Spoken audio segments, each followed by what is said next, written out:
Number 1 माननीय वित्त मंत्री श्रीमती निर्मला सीतारमन जी।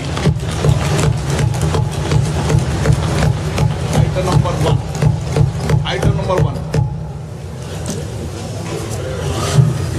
Sir, with your permission, I rise to lay on the table a copy each of the following papers, Hindi and English versions, under Article 281 of the Constitution.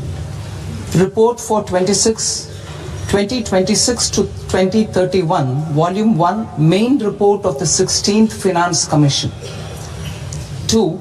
Report for 2026-2031, Volume 2, Annexures of the 16th Finance Commission.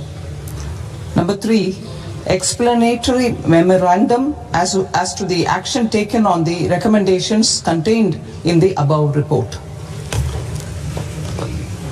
Item number 2, माननीय वित्त मंत्री निर्मला सीतारमन जी।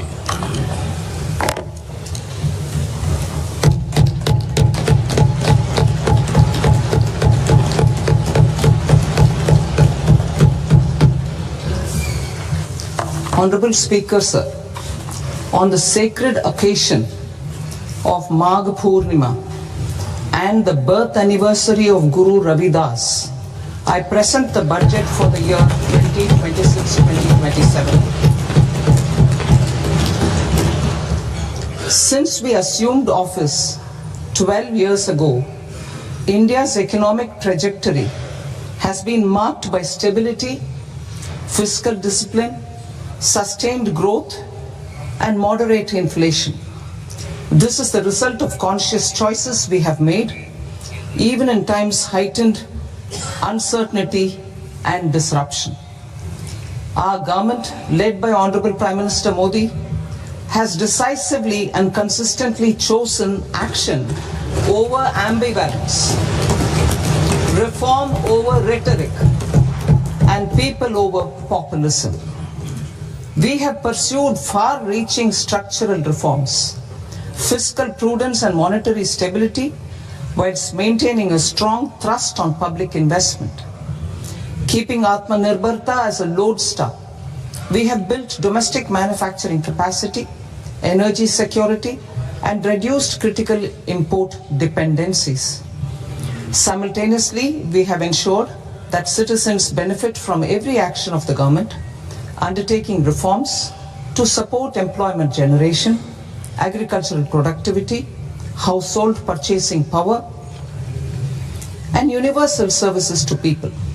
These measures have delivered a high growth rate of around 7% and helped us make substantial strides in poverty reduction and improvement in the lives of our people. Today, we face an external environment in which trade increasing demands on water, energy, and critical minerals. India will continue to take confident steps towards Vikasit Bharat, balancing ambition with inclusion. As a growing economy with expanding trade and capital needs, India must also remain deeply integrated with global markets, exporting more and attracting stable long-term investment. As I begin Part A, I want to express my gratitude to the people for standing firmly with us as we forge our way together towards becoming one of the largest economies of the world.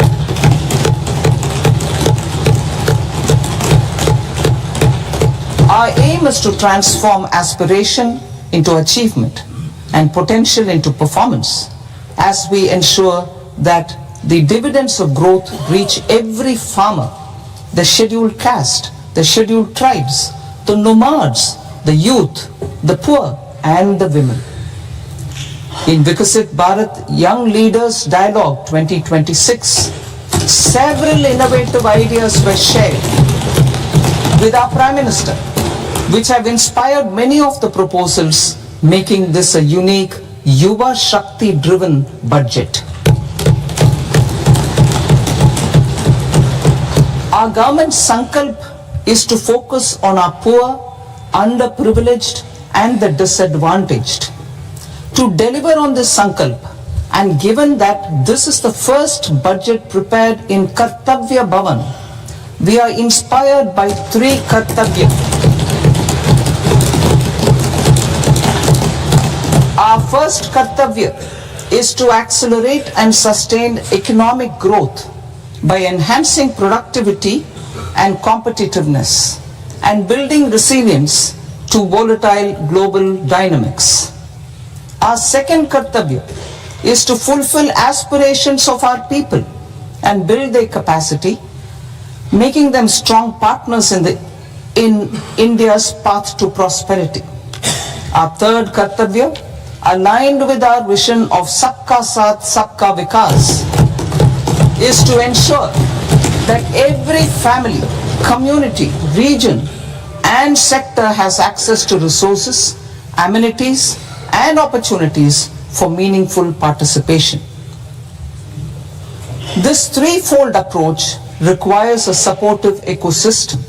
The first requirement is to sustain the momentum of structural reforms, continuous, adaptive and forward-looking. Second, a robust and resilient financial sector is central to mobilizing savings, allocating capital efficiently and managing risks. Third, cutting-edge technologies, including AI applications, can serve us as force multipliers for better governance. Reform Express. Our government has undertaken comprehensive reforms towards creating employment, boosting productivity, and accelerating growth. After the Prime Minister's announcement on Independence Day in 2025, over 350 reforms have been rolled out. This includes GST simplification, notification of labor codes, and rationalization of mandatory quality control orders. High-level committees have been formed, and in parallel, the central government is working with the state governments on deregulation and reducing compliance requirements.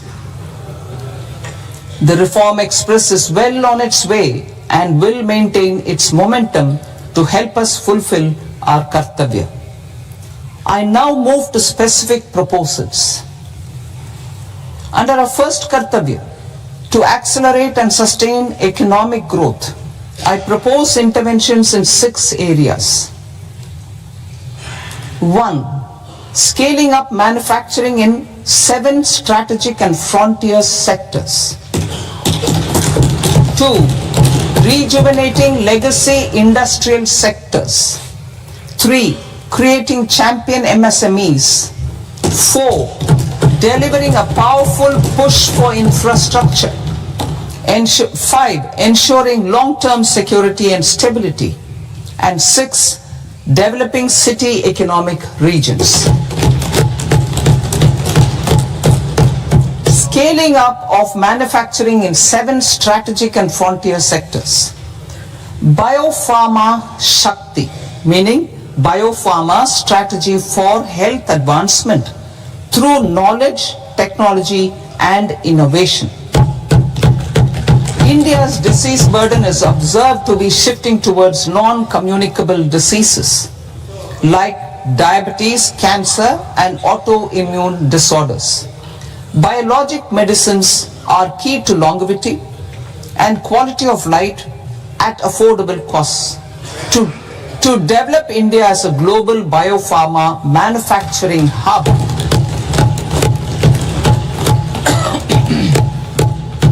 I propose the Biopharma Shakti with an outlay of 10,000 crores over the next 5 years.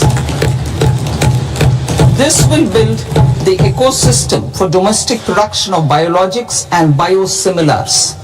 The strategy will include a biopharma focused network with 3 new national institutes of pharmaceutical education and research, popularly known as NIPERs, and upgrading 7 existing ones.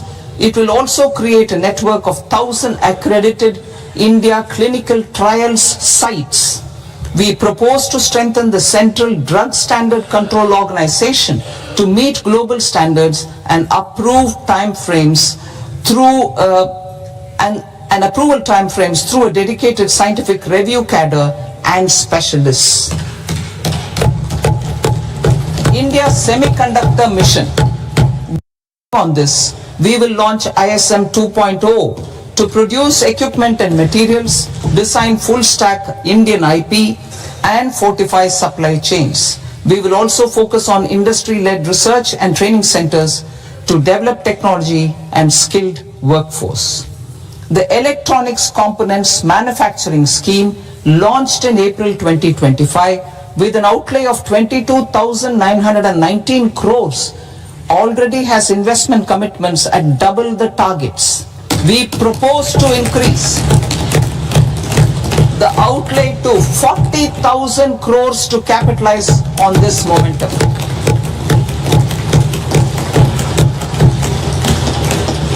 A scheme for rare earth permanent magnets was launched in 2025 November. We now propose to support the mineral-rich states of Odisha, Kerala, Andhra Pradesh and Tamil Nadu to establish dedicated rare earth corridors to promote mining, processing, research and manufacturing. To enhance domestic chemical production and reduce import dependency, we will launch a scheme to support states in establishing 3 dedicated chemical parks through challenge route on a cluster-based plug-and-play model. Strong capital goods.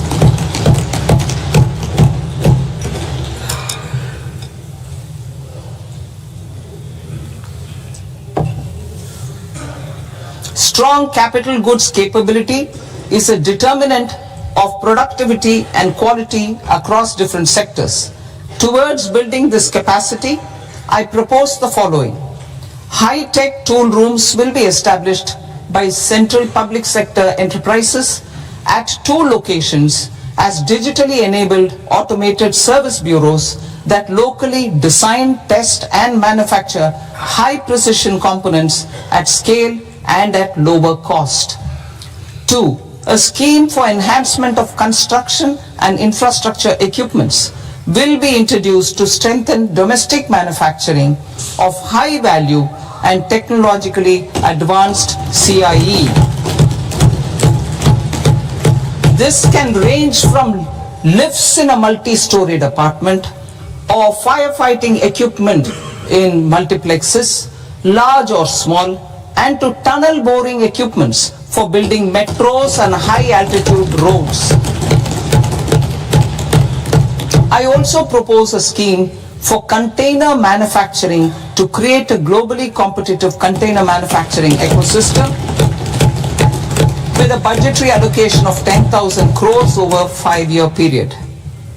For the labor-intensive textile sector, I propose an integrated program with 5 subparts. 1. The National Fiber Scheme for Self-Reliance in Natural Fibers such as silk, wool and jute, man-made fibers and new age fibers. Textile expansion and employment scheme to modernize traditional clusters with capital support for machinery, technology upgradation and common testing and certification centers. 3. The National Handloom and Handicraft Program to integrate and strengthen existing schemes and ensure targeted support for weavers and artisans. Tex Eco Initiative to promote globally competitive and sustainable textiles and apparels. Samarth 2.0 to modernize the upgrade the textile skilling ecosystem through collaboration with industry and academic institutions. Further, I propose to set up mega textile parks in challenge mode. They can also focus on bringing value addition to technical textiles. I propose to launch the Mahatma Gandhi Gram Swaraj initiative to strengthen khadi, handloom and handicrafts. This will help in global market linkage and branding. It will streamline and support training, skilling, quality of process and production. This will benefit our weavers, village industries, one district, one product ODOP initiative and also our rural youth. India has the potential to emerge as a global hub for high quality, affordable sports goods. I propose a dedicated initiative for sports goods that will promote manufacturing, research and innovation in equipment design as well as material sciences. Rejuvenation of legacy industrial clusters. I propose to introduce a scheme to revive 200 legacy industrial clusters to improve their cost competitiveness and efficiency through infrastructure and technology upgradation. Creating champion SMEs and supporting micro enterprises. Recognizing MSMEs as a vital engine of growth, I propose a three-pronged approach to help them grow as champions. Equity support. I propose to introduce a dedicated 10,000 crores SME growth fund to create future champions, incentivizing enterprises based on select criteria. I also propose to top up the Self-Reliant India Fund set up in 2021 with 2,000 crores to continue support to micro enterprises and maintain their access to risk capital. Liquidity support. With TREDS, more than 7 lakh crore has been made available to MSMEs.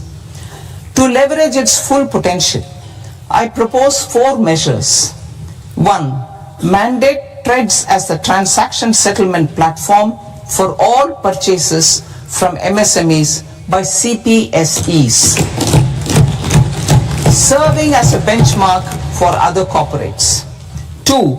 Introduce a credit guarantee support mechanism through CGTMSE for invoice discounting on TREDS platform. 3. Link GEM with TREDS for sharing information with financiers about government purchases from MSMEs, encouraging cheaper and quicker financing. 4. Introduce TREDS receivables as asset-backed securities, helping develop a secondary market, enhancing liquidity and settlement of transactions. Professional support. Government will facilitate professional institutions such as the ICAI, ICSI, ICMAI to design short-term modular courses and practical tools to develop a cadre of corporate mitras, especially in Tier 2 and Tier 3 towns. These accredited para-professionals will help MSMEs meet compliance requirements at affordable costs. Infrastructure.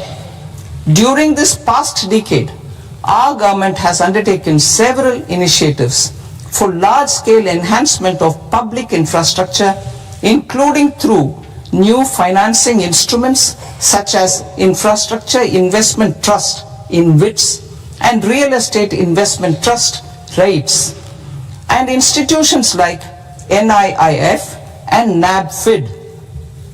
We shall continue to focus on developing infrastructure in cities with over 5 lakh population, that is Tier 2, Tier 3 cities, which have expanded to become growth centers. Public capital expenditure has increased manifold from 2 lakh crore in 2014-15 to an allocation of 11.2 lakh crore in BE 25-26.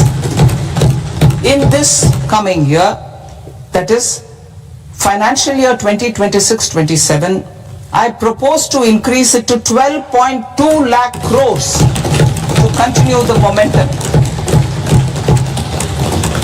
To strengthen the confidence of private developers regarding risks during infrastructure development and construction phase, I propose to set up an infrastructure risk guarantee fund to provide prudentially calibrated partial credit guarantee to lenders.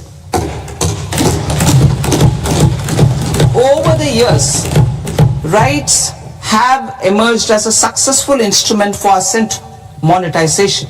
I propose to accelerate recycling of significant real estate assets of the CPSEs through the setting up of dedicated rights.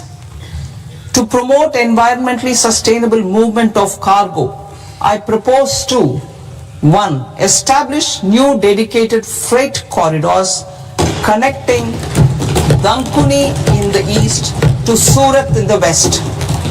Operationalize 20 new national waterways over the next 5 years.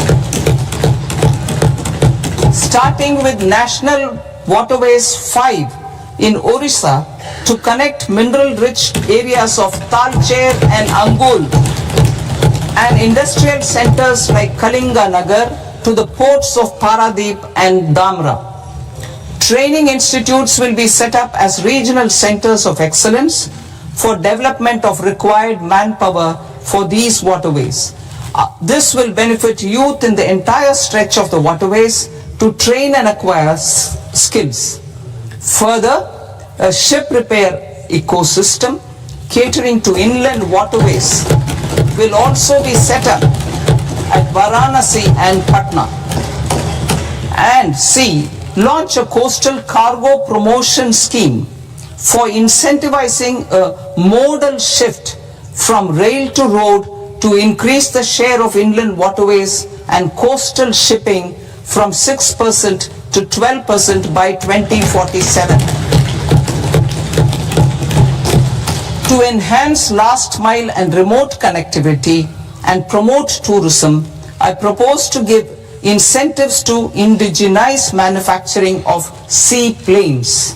A seaplane VGF scheme will be also introduced to provide support for operations. Carbon capture, utilization and storage. Aligning with the roadmap launched in December 2025, the carbon capture, utilization and storage technologies at scale will achieve higher readiness and in end-use application across 5 industrial sectors, including power, steel, cement, refineries and chemicals. An outlay of 20,000 crore is proposed over the next 5 years for this purpose. City economic regions. Cities are India's engines of growth, innovation and opportunities. We shall now focus on tier 2, tier 3 cities and even temple towns which need modern infrastructure and basic amenities. This budget aims to further amplify the potential of cities to deliver the economic power of agglomerations by mapping city economic regions based on their specific growth drivers.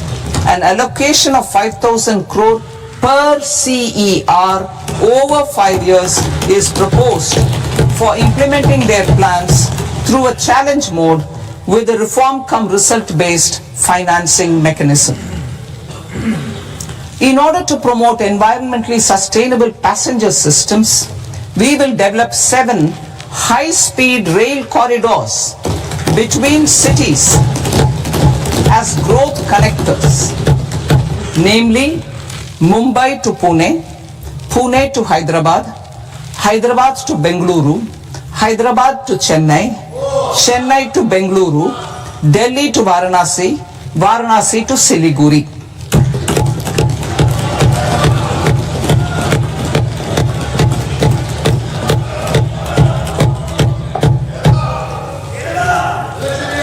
financial sector, the Indian banking sector today is characterized by strong balance sheet, historic highs in profitability, improved asset quality, and coverage exceeding 98% of villages in the country. At this juncture, we are well placed to futuristically evaluate the measures needed to continue on the path of reform-led growth of this sector. I propose setting up a high-level committee on banking for Vikasit Bharat. High-level committee on banking for Vikasit Bharat to comprehensively review the sector and align it with India's next phase of growth while safeguarding financial stability, inclusion, and consumer protection. The vision for NBFCs for Vikasit Bharat has been outlined with clear targets for credit disbursement and technology adoption in order to achieve scale and improve efficiency in the public sector NBFCs.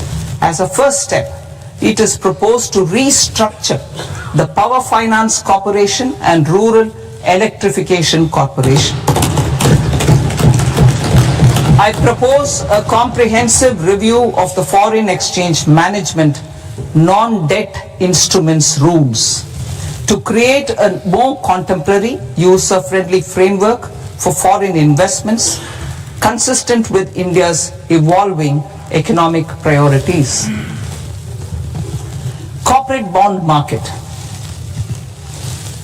I propose to introduce a market-making framework with suitable access to funds and derivatives on corporate bond indices. I also propose to introduce total return swaps on corporate bonds. Municipal bonds. To encourage the issuance of municipal bonds of higher value by larger cities, I propose an incentive of 100 crore rupees for a single bond issuance. 100 crore rupees for a single bond issuance of more than 1,000 crore. The current scheme under Amrit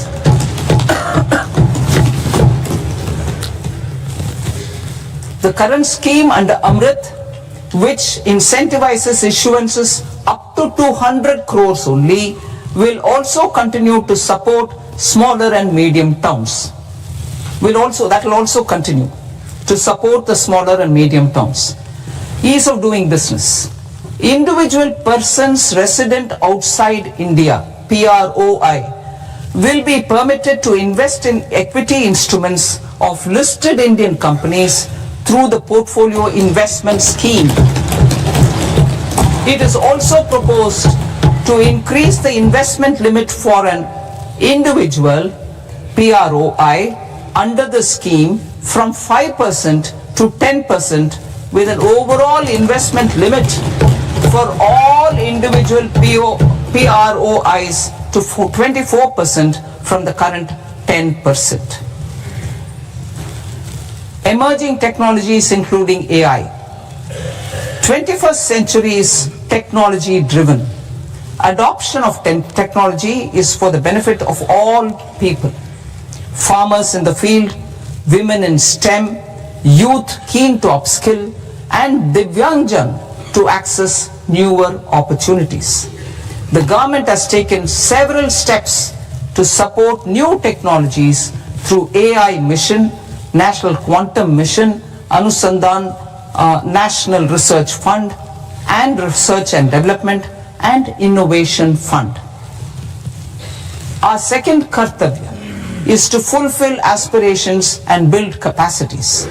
Close to 25 crore individuals have come out of multi-dimensional poverty through a decade of our government's sustained and reform-oriented efforts.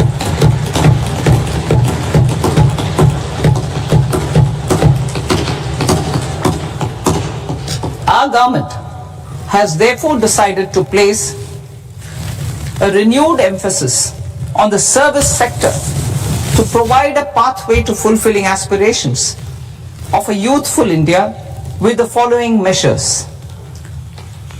I propose to set up a high-powered Education to Employment and Enterprises Standing Committee to recommend measures that focus on services sector as a core driver of Vikasit Bharat. This will make us a global leader in services with a 10% global share by 2047. The committee will prioritize areas to optimize the potential for growth, employment and exports. They will also assess the impact of emerging technologies, including AI, on jobs and skill requirements and propose measures thereof. To create a range of skilled career pathways, a new range of skilled career pathways for our youth, I propose interventions in the following sectors. Health. Existing institutions for allied health professionals will be upgraded and new AHP institutions established in private and government sectors. This will cover 10 selected disciplines including optometry, radiology, anesthesia, OT technology, applied psychology and behavioral health, and add 1 lakh AHPs over the next 5 years. A strong care system covering geriatric and allied care services will be built. A variety of NSQF aligned programs will be developed to train multi-skilled caregivers, combining core care and allied skills such as wellness, yoga and operation of medical assistive devices. In the coming year, 1.5 lakh caregivers will be trained.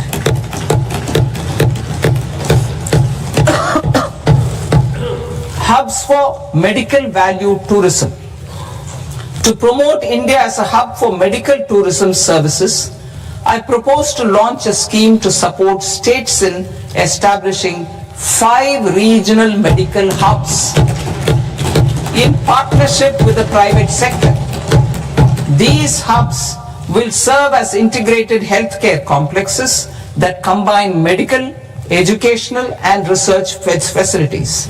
They will have Ayush centers, medical value tourism facilitation centers and infrastructure for diagnostics, post-care and rehabilitation. These hubs will provide diverse opportunities, job opportunities for health professionals, including doctors and AHPs. Ancient Indian yoga, already respected in several parts of the world, was given a mass global recognition when Honorable Prime Minister took it to the UN. Post-COVID, Ayurveda gained a similar global acceptance and recognition. Exporting quality Ayurveda products helps farmers who grow the herbs and youth who process the products. To meet growing global demand, a few more steps are being taken. I propose to 1. Set up 3 new All India Institutes of Ayurveda. 2. Upgrade Ayush pharmacies and drug testing labs for higher standards of certification ecosystem and make available more skilled personnel. 3. Upgrade the WHO Global Traditional Medicine Center in Jamnagar to bolster evidence-based research, training and awareness for traditional medicine. Animal husbandry. Livestock contributes to close to 16% of farm income, including of poor and marginal households. To scale up availability of veterinary professionals by more than 20,000, I propose to roll out a loan-linked capital subsidy support scheme for establishment of veterinary and para-veterinary colleges, veterinary hospitals, diagnostic laboratories, and breeding facilities in private sector. Collaboration between Indian and foreign institutions will also be facilitated. Orange economy. India's animation, visual effects, gaming and comics sector, AVGC sector, is a growing industry projected to require 2 million professionals by 2030. I propose to support the Indian Institute of Creative Technologies, Mumbai, in setting up AVGC content creator labs in 15,000 secondary schools all over the country and 500 colleges. The Indian design industry is expanding rapidly, and yet there is a shortage of Indian designers.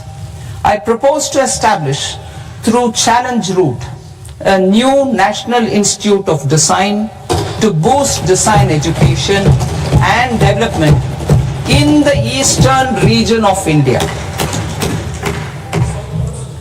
Education. Our government will support states through challenge route in creating 5 university townships in the vicinity of major industrial and logistics corridors. These planned academic zones will host multiple universities, colleges and research institutions, skill centers and residential complexes.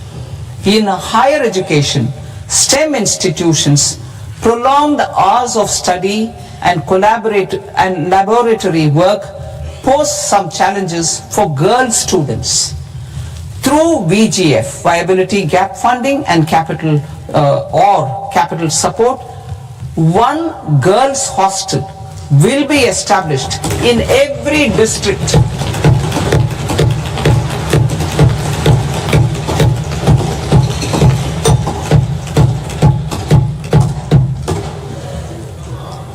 To promote astrophysics and astronomy via immersive experiences, 4 telescope infrastructure facilities will be set up or upgraded.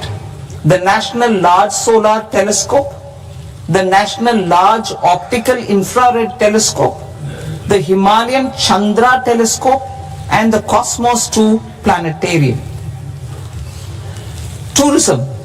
The tourism sector has the potential to play a large role in the employment generation, forex earnings, and expanding the local economy. I propose to set up a National Institute of Hospitality by upgrading the existing National Council for Hotel Management and Catering Technology. It will function as a bridge between academia, industry, and government. I also propose a pilot scheme for upskilling 10,000 guides in 20 iconic tourist sites through a standardized, high-quality, 12-week training course in hybrid mode in collaboration with the Indian Institute of Management. A national destination digital knowledge grid will be established to digitally document all places of significance, cultural, spiritual, and heritage. This initiative will create a new ecosystem of jobs for local researchers, historians, content creators, and technology partners. India has the potential and opportunity to offer world-class trekking and hiking experience. We will develop ecologically sustainable mountain trails in Himachal Pradesh, Uttarakhand, and Jammu Kashmir. Also in Araku Valley in the Eastern Ghats and Podigai Malai in the Western Ghats. Turtle trails along key nesting sites in the coastal areas of Odisha, Karnataka and Kerala. And 3 bird watching trails along the Pulikat Lake in Andhra Pradesh, Tamil Nadu. It's on the border. Under the visionary leadership of Honorable Prime Minister, we established the International Big Cat Alliance in 2024 This year, India is hosting the first ever global Big Cat Summit, where heads of governments and ministers from 95 range countries will deliberate on collective strategies for conservation. Heritage and culture tourism.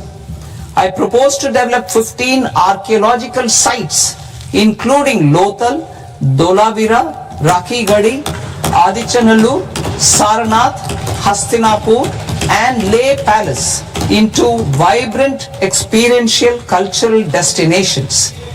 Excavated landscapes will be open to the public through curated walkways. Immersive storytelling skills and technologies will be introduced to help conservation labs, interpretation centers, and guides. The sports sector provides multiple means of employment, skilling, and job opportunities. Taking forward the systematic nurturing of sports talent which is set in motion through the Khelo India program earlier, I propose to launch a Khelo India mission to transform the sports sector over the next decade. The mission will facilitate an integrated talent development pathway supported by training centers which are foundational, intermediate, and elite levels. B. Systematic development of coaches and support staff. C. Integration of sports science and technology. D. Competitions and leagues to promote sports culture and provide platforms. And E. Development of sports infrastructure for training and competition. Our third Kartavya aligns with our vision of Sabka Saath Sabka Vikas towards Vikasit Bharat. This requires targeted efforts for 1. Increasing farmer incomes through productivity enhancement and entrepreneurship, with special attention to small and marginal farmers. B. Empowering Divyangjan through access to livelihood opportunities, training, and high-quality assistive devices. C. Empowering the vulnerable to access mental health and trauma care. D. Focus on the Purvodaya states and the Northeast region to accelerate development and employment opportunities. Fisheries. We will undertake initiatives for integrated development of 500 reservoirs and Amrit Sarovars. 2. Strengthen the fisheries value chain in coastal areas and enable market linkages involving startups and women-led groups together with fish farmer producer organizations. Animal husbandry. To provide quality employment opportunities in rural and peri-urban areas, we will support the animal husbandry sector in entrepreneurship development through A. A credit-linked subsidy program. B. Scaling up and modernization of livestock enterprises. C. Enhanced creation of livestock, dairy, and poultry.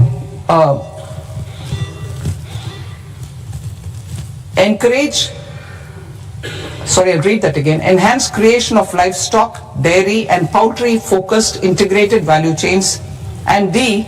Encourage creation of livestock farmer-producer organizations. High-value agriculture. To diversify farm outputs, increase productivity, enhance farmers' incomes, and create new employment opportunities, we will support high-value crops such as coconut, sandalwood, cocoa, cashew in the coastal areas, agar trees in northeast, and nuts such as almonds, walnuts, and pine nuts in our hilly regions. These, all of them, will be supported. India is the world's largest producer of coconuts. About 30 million people, including nearly 10 million farmers, depend on coconuts for their livelihood.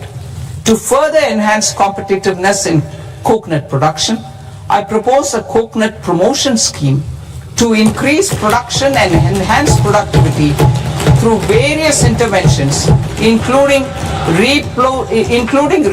replacing and non-productive trees with new saplings or plants or varieties in major coconut growing states. A dedicated program is proposed for Indian cashew and cocoa to make India self-reliant in raw cashew and coconut production and processing, enhance export competitiveness, and transform Indian cashew and Indian cocoa into premium global brands by 2030. Sandalwood. Sandalwood is closely linked to India's social and cultural heritage. Our government will partner with state governments to promote focused cultivation and post-harvest processing to restore the glory of the Indian sandalwood ecosystem, to rejuvenate old, low-yielding orchards and expand high-density cultivation of walnuts, almonds and pine nuts. We will support a dedicated program to enhance farmer incomes and in bringing value addition by engaging youth. Bharat Vistar, that is virtually integrated system to access agricultural resources. I propose to launch Bharat Vistar, a multilingual AI tool that shall integrate the AgriStack portals and the ICAR package on agricultural practices with AI systems. This will enhance farm productivity, enable better decisions for farmers, and reduce risk by providing customized advisory support. She Marts for rural women-led enterprises. Building on the success of Lakpati Didi program, I propose to help women take the next step from credit-linked livelihoods to being owners of enterprises. Self-help entrepreneur, She Marts will be set up as community-owned retail outlets within the cluster-level federations through enhanced and innovative financing instruments. Empowering Divyangjan. Divyangjan Kaushal Yojana. Information technology, AVGC sectors, hospitality and food and beverages sectors often offer task-oriented and process-driven roles which are suitable for Divyangjan. We will ensure dignified livelihood opportunities through industry-relevant and customized training specific to each Divyangjan group. Divyang Sahara Yojana. Timely access to high-quality assistive devices for all eligible Divyangjan is a fundamental need. I propose to 1. Support the Artificial Limbs Manufacturing Corporation of India, Alimco, to set up and to scale up production of assistive devices, invest in R&D and AI integration, strengthen PM Divyasha Kendras, and support setting up of assistive technology marts as modern retail style centers where Divyangjan and senior citizens can see, try and purchase assistive products. Reaffirming our commitment to mental health and trauma care. There are no national institutes for mental health care in North India. We will therefore set up a NIMHANS 2 and also upgrade national mental health institutes in Ranchi and in Tezpur as regional apex institutions. Emergencies expose families, particularly the poor and vulnerable, to unexpected expenditure. We will strengthen and increase these capacities by 50% in district hospitals by establishing emergency and trauma care centers. Focus on Purvodaya states and northeastern regions. Purvodaya. I propose the development of an integrated East Coast industrial corridor with a well-connected node at Durgapur creation of 5 tourism destinations in 5 Purvodaya states, and the provision of 4,000 e-buses. Buddhist sites in northeastern region. The northeastern region is a civilizational confluence of Theravada and Mahayana or Vajrayana traditions. I propose to launch a scheme for development of Buddhist circuits in Arunachal Pradesh, Sikkim, Assam, Manipur, Mizoram and Tripura. The scheme will cover preservation of temples and monasteries, pilgrimage interpretation centers, connectivity and pilgrim amenities. 16th Finance Commission. On 17th November 2025, the 16th Finance Commission submitted its report to the President. As mandated under Article 281 of the Constitution, the government is to lay the report along with the explanatory memorandum on the action taken report on the recommendations of the Commission in Parliament, which, Sir, Honourable Speaker, you have allowed me to do at the commencement of this session. The government has accepted the recommendation of the Commission to retain the vertical share of devolution at 41%. As recommended by the Commission, I have provided 1.4 lakh crores of rupees to the states for the year 2026-2027 as Finance Commission grants. These include rural and urban local body and disaster management grants. Fiscal consolidation. Government has been delivering on our fiscal commitments consistently without compromising on social needs. To strive towards accepted standards of fiscal management in Budget 25-26, I had indicated that the central government would target reaching a debt to GDP ratio of 50 plus or minus 1% by 2030-31. In line with this, the debt to GDP ratio is estimated to be 55.6% of GDP in BE 26-27 compared to 56.1% of GDP in RE 25-26. A declining debt to GDP ratio will gradually free up resources for priority sector lending and expenditure by reducing the outgo on interest payments. One of the main operational instruments for debt targeting is the fiscal deficit. I am happy to inform this august House that I fulfilled my commitment made in 2021-2022 to reduce fiscal deficit below 4.5% of GDP by 25-26. In RE 25-26, the fiscal deficit has been estimated at par with BE of 2025-26 at 4.4% of GDP. In line with the new fiscal prudence path of debt consolidation, the fiscal deficit in BE 26-27 is estimated to be 4.3% of the GDP.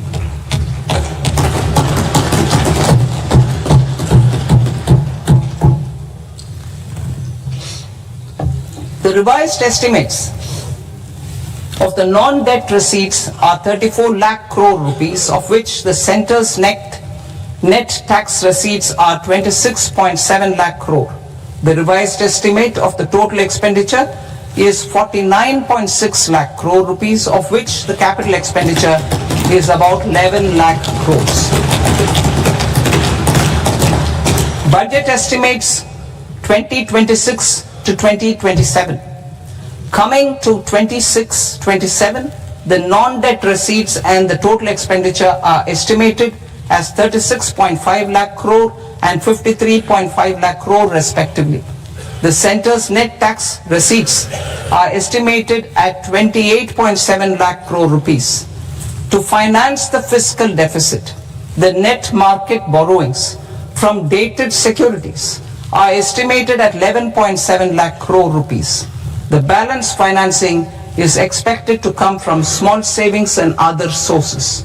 The gross market borrowings are estimated at 17.2 lakh crore rupees. I'll now move to Part B. Part B, direct taxes.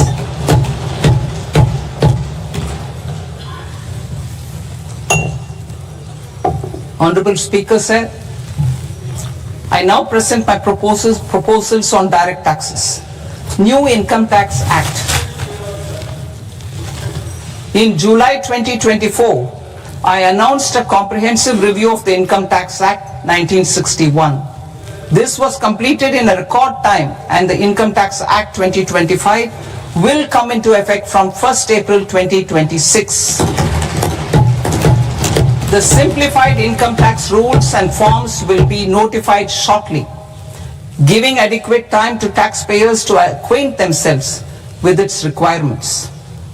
The forms have been redesigned such that ordinary citizens can comply without difficulty. Ease of living.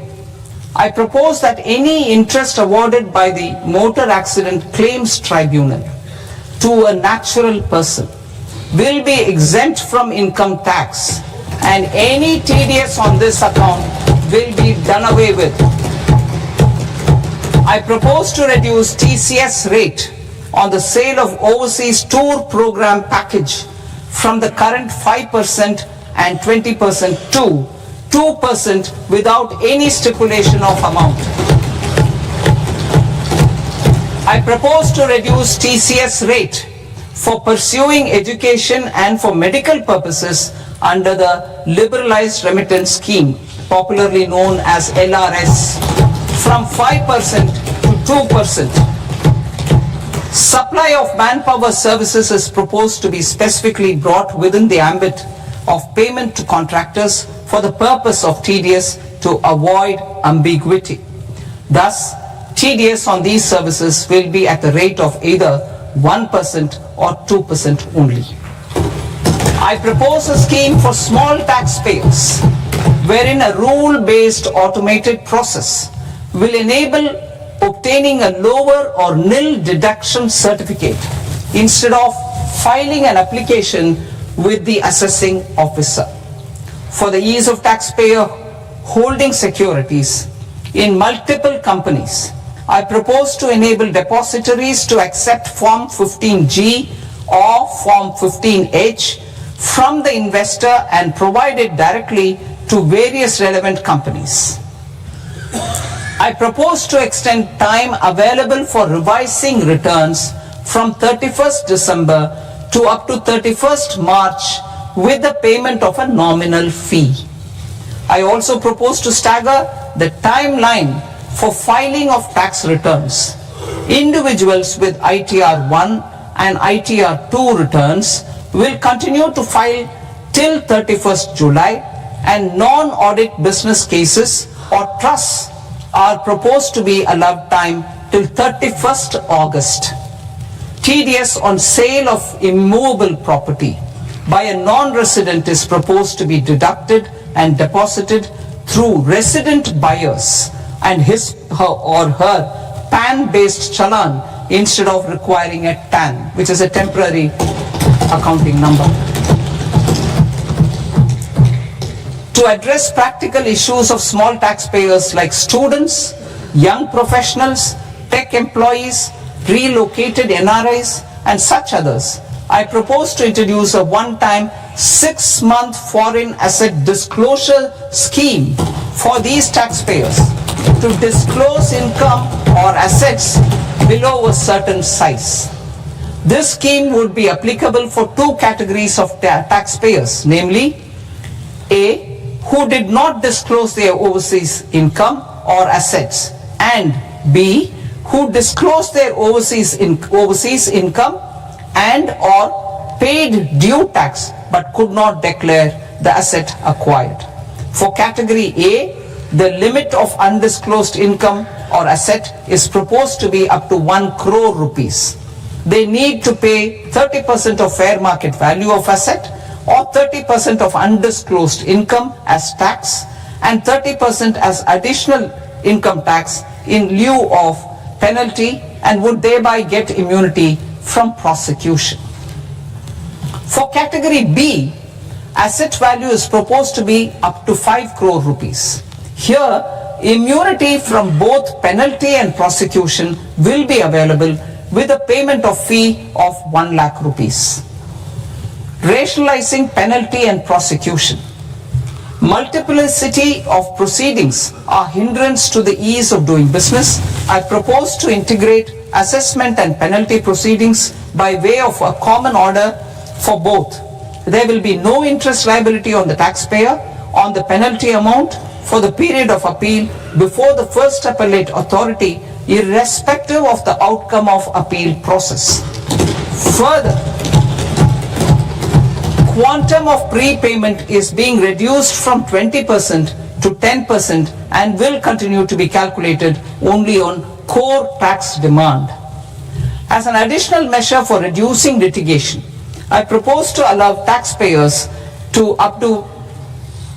update their returns even after reassessment proceedings have been initiated, and an additional 10% tax rate over and above the rate applicable for the relevant year. The assessing officer will then use only this updated return in his proceedings. There is already a framework for immunity from penalty and prosecution in the cases of underreporting. I propose to apply this framework for immunity to misreporting too. However, in such a case, the taxpayer will need to pay 100% of the tax amount as an additional income tax over and above the tax and interest due. Penalties for certain technical defaults, such as failure to get accounts audited, non-furnishing of transfer pricing audit report, and default in furnishing statement for financial transactions are proposed to be converted into fee.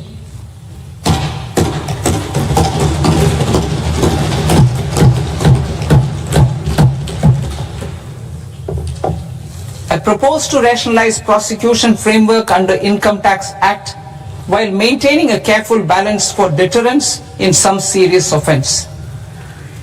Non-production of books of account and documents and requirement of TDS payment where payment is made in kind are being decriminalized.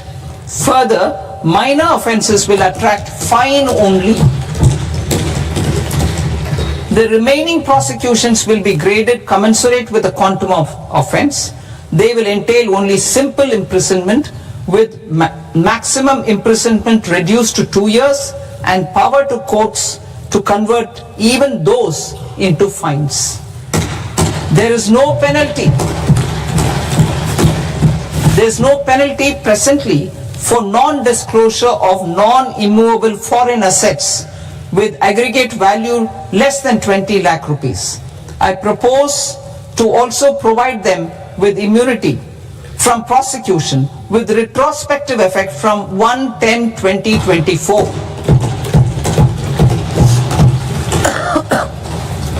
Cooperatives. Deduction is already allowed to a primary cooperative society engaged in supplying milk, oil seeds, fruits or vegetables raised or grown by its members.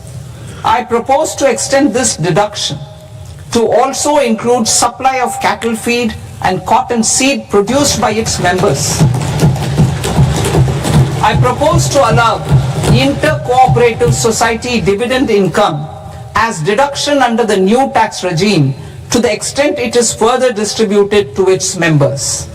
I further propose to allow exemption for a period of 3 years to dividend income received by a notified national cooperative federation on their investments made in companies up to 31/1/2026. This exemption would be allowed only for dividends further distributed to its member cooperatives. Supporting IT sector as India's growth engine. India is a global leader in software development services, IT-enabled services, knowledge process outsourcing services, and contract R&D services relating to software development. These businesses and their segments are quite interconnected with each other. All these services are proposed to be clubbed under a single category of information technology services with a common safe harbor margin of 15.5% applicable to all. The threshold for availing safe harbor for IT services is being enhanced substantially from 300 crore rupees to 2000 crore rupees. Safe harbor for IT services shall be approved by an automated rule-driven process without any need for tax officer to examine and accept the application. Once applied by an IT services company, the same safe harbor can be continued for a period of 5 years at a stretch at its choice. For IT services companies who want to conclude advanced pricing agreement, APA, I propose to fast-track unilateral APA process for IT services and endeavor to conclude it within a period of 2 years. The period of 2 years can be extended by a further period of 6 months on taxpayers' request. I propose to extend the facility of modified returns available to the entity entering APA to its associated entities also. Attracting global business and investment.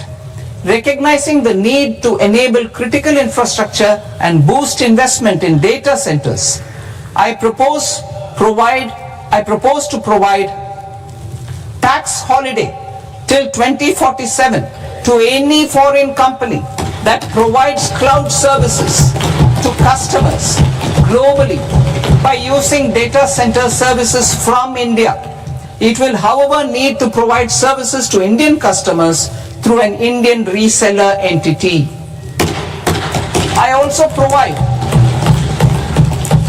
propose to provide a safe harbor of 15% on cost in case the company providing data center services from India is a related entity. To harness the efficiency of just-in-time logistics for electronic manufacturing, I propose to provide safe harbor to non-residents for component warehousing in a bonded warehouse at a profit margin of 2% of the invoice value. The resultant tax of about 0.7% will be much lower than in competing jurisdictions. To provide fillip to toll manufacturing in India, I propose to provide exemption from income tax for 5 years to any non-resident who provides capital goods, equipment or tooling to any toll manufacturer in a bonded zone. To encourage vast pool of global talent to work in India for a longer period of time, I propose to provide exemption to global, non-India sourced income of a non-resident expert for a stay period of 5 years under notified schemes. I propose to provide exemption from minimum alternate tax, the MAT, to all non-residents who pay tax on presumptive basis. Tax administration. I propose to constitute a joint committee of Ministry of Corporate Affairs and Central Board of Direct Taxes for incorporating the requirements of income computation and disclosure standards, the ICDS, in the Indian Accounting Standards Ind AS itself. Separate accounting requirement based on ICDS will be done away with from the tax year 27-28. To support Prime Minister Modi's vision of homegrown accounting and advisory firms to become global leaders, I propose to rationalize the definition of accountant for the purposes of safe harbor rules. Other tax proposals. Change in taxation of buyback was brought in to address the improper use of buyback route by promoters. In the interest of minority shareholders, I propose to tax buyback for all types of shareholders as capital gains. However, to disincentivize. However, to disincentivize misuse of tax arbitrage, promoters will pay an additional buyback tax. This will make effective tax 22% for corporate promoters. For non-corporate promoters, the effective tax will be 30%. TCS rate for sellers of specific goods, namely alcoholic liquor, scrap and minerals, will be rationalized to 2%, and that on tendu leaves will be reduced from 5% to 2%. I propose to raise the STT on futures to 0.05% from the present 0.02%. STT on options premium and exercise of options are both proposed to be raised to 0.15% from the present rate of 0.1% and 0.125% respectively. We reformed the taxation landscape for corporates in 2019 by providing them a simplified regime with lower tax rate so that they could productively focus on business rather than on claim of deductions and exemptions. To encourage companies to shift to the new regime, set off of brought forward MAT credit, minimum alternate tax credit, is proposed to be allowed to companies only in the new regime. Set off using available MAT credit is proposed to be allowed to an extent of 1/4 of the tax liability in the new regime. MAT is proposed to be made final tax, so there will be no further credit accumulation from 1st April 2026. In line with this change, the rate of final tax is being reduced to 14% from the current MAT rate of 15%.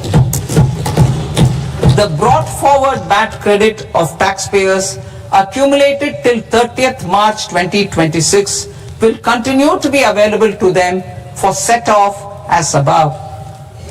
Indirect taxes. I shall now take up proposals related to indirect taxes. My proposals for customs and central excise aim to further simplify the tariff structure, support domestic manufacturing, promote export competitiveness, and correct inversion in duty. To continue weeding out long continuing customs duty exemptions, I propose to remove certain exemptions on items which are being manufactured in India or where the imports are negligible. Similarly, to further simplify the process of ascertaining the rate of duty applicable on a particular item, I propose to incorporate certain effective rates in various customs notifications to the tariff schedule itself. I shall now take up sector-specific proposals. Promotion of exports of marine, leather and textile products. I propose to increase the limit for duty-free imports of specified inputs used for processing seafoods for export from the current 1% to 3% of FOB value of the previous year's export turnover. I also propose to allow duty-free imports of specified inputs, which is currently available for exports of leather or synthetic footwear, to exports of shoe uppers as well. I propose to extend the time period for export of final product from the existing 6 months to 1 year for exporters of leather or textile garments, leather or synthetic footwear and other leather products. Energy transition and security. I propose to extend the basic customs duty exemption given to capital goods used for manufacturing lithium-ion cells for batteries to those used for manufacturing lithium-ion cells for battery energy storage systems also.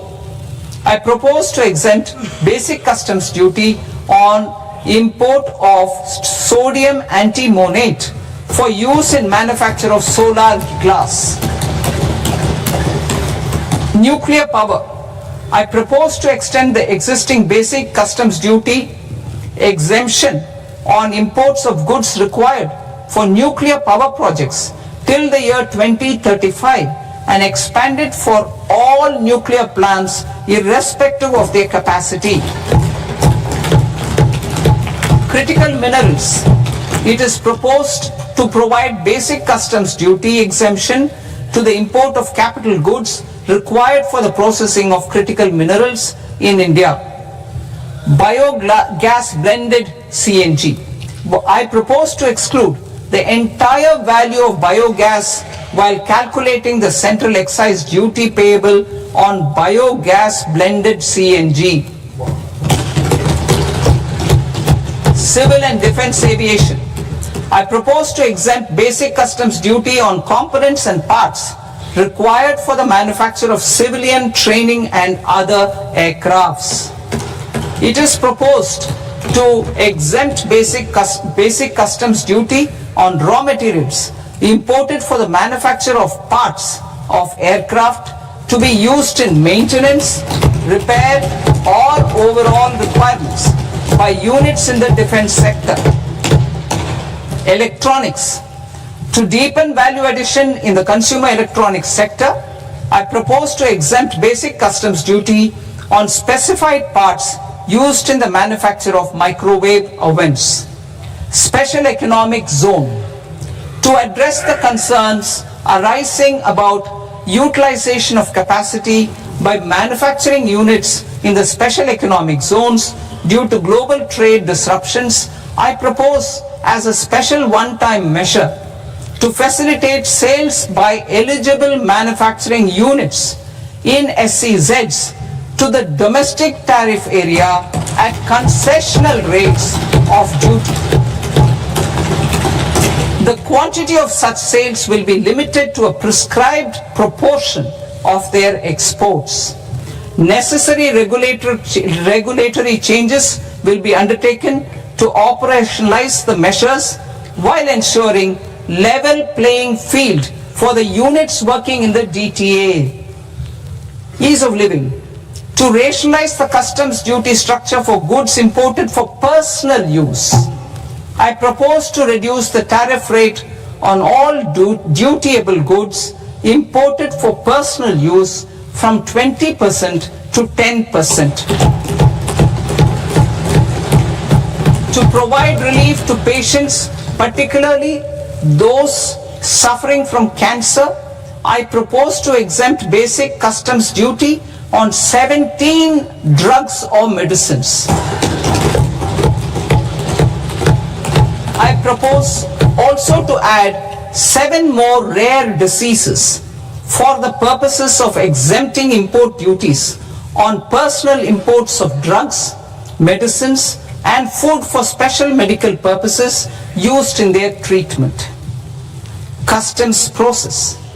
India's role and share in the global trade is poised for a major leap in line with our ambition and journey towards Viksit Bharat. In this regard, I propose many measures for custom processes to have minimal intervention for smoother and faster movement of goods and greater certainty to the trade. Trust-based systems. I propose to enhance duty deferral period for Tier 2 and Tier 3 authorized economic operators, known as AEOs, from 15 days to 30 days. I propose to provide eligible manufacturer importers the same duty deferral facility. This should encourage them to get themselves accredited as a full-fledged Tier 3 AEO in due course. To provide greater certainty and for better business planning, I propose to extend validity period of advance ruling binding on customs from the present 3 years to 5 years. In the spirit of the whole of government approach,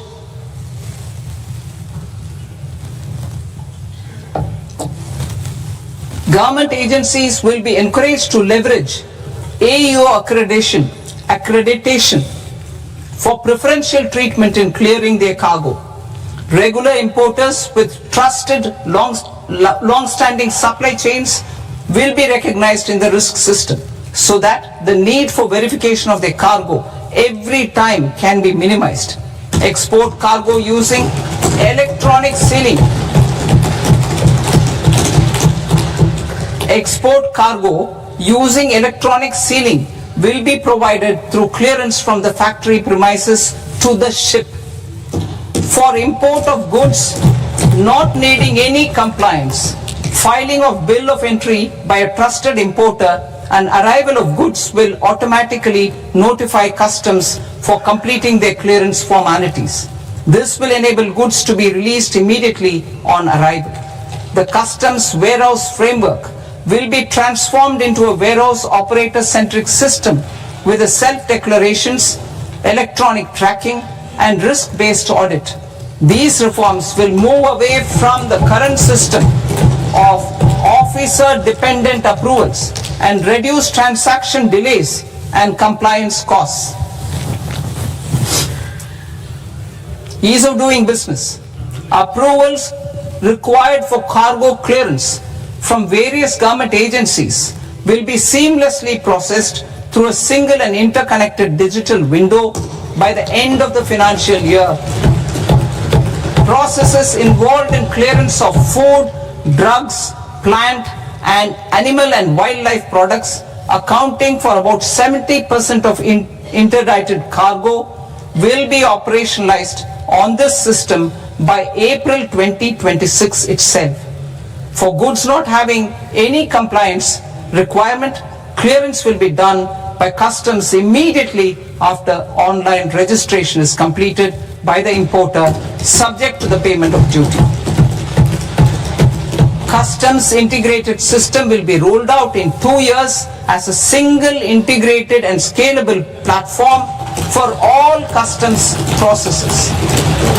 Utilization of non-intrusive scanning with advanced imaging and AI technology for risk assessment will be expanded in a phased manner with the objective to scan every container across all the major ports. New export opportunities to support Indian fishermen to fully harness the economic value of marine resources beyond our territorial waters. The following measures will be taken. A. Fish catch by an Indian fishing vessel in exclusive economic zone or on the high seas will be made free of duty. Landing of such fish on foreign port will be treated as export of goods. Safeguards will be put in place to prevent misuse during fish catch, transit or transshipment. To support aspirations of India's small businesses, artisans and startups to access global markets through e-commerce, I am pleased to announce complete removal of the current value cap of 10 lakh rupees per consignment on courier exports. In addition, handling of rejected and returned consignments will be improved with effective use of technology for identifying such consignments. I propose to revise provisions governing baggage clearance during international travel to address genuine concerns of passengers. The revised rules will enhance duty-free allowances in line with the present-day travel realities and provide clarity in temporary carriage of goods brought in or taken out. There are honest taxpayers who are willing to settle disputes by paying all their dues, but they get deterred due to negative connotation associated with penalty. They will now be able to close cases by paying an additional amount in lieu of penalty. Honorable Speaker, sir, with this I commend the budget to this august House. Jai Hind.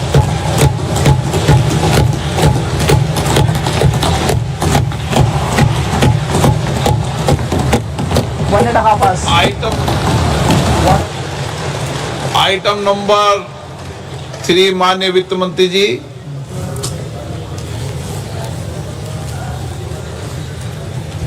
Item number 2, sir. 3। 3. Sir, with your permission, I rise to lay on the table of the the following statements under Section 3, 1 of the Fiscal Responsibility and Budget Management Act of 2003, medium-term fiscal policy cum fiscal policy strategy statement, and macroeconomic framework statement. Item number 4 माननीय वित्त मंत्री जी। Sir, with your permission, I move for leave to introduce the Finance Bill 2026. प्रश्न ये कि विधेयक को पुनर्स्थापित करने की अनुमति प्रदान की जाए। जो सदस्य इस पक्ष में हाँ गए, जो सदस्य विरोध में ना गए, मेरे विचार में निर्णय हाँ वालों के पक्ष में, हाँ वालों के पक्ष में अनुमति प्रदान की जाती है। माननीय मंत्री जी, अब विधेयक पुनर्स्थापित करें। Sir, I introduce the bill. माननीय सदस्य, आपको सूचित किया जाता है कि माननीय वित्त मंत्री जी के बजट भाषण की कॉपी पब्लिकेशन काउंटर पर ली जाती है। बजट भाषण और बजट से संबंधित दस्तावेज आपके मोबाइल फोन और मेंबर पोर्टल्स पर ही उपलब्ध है। सभा की कार्रवाई कल सोमवार दिनांक 2 फरवरी 2026 को प्राप्त 11 बजे तक के लिए स्थगित की जाती है।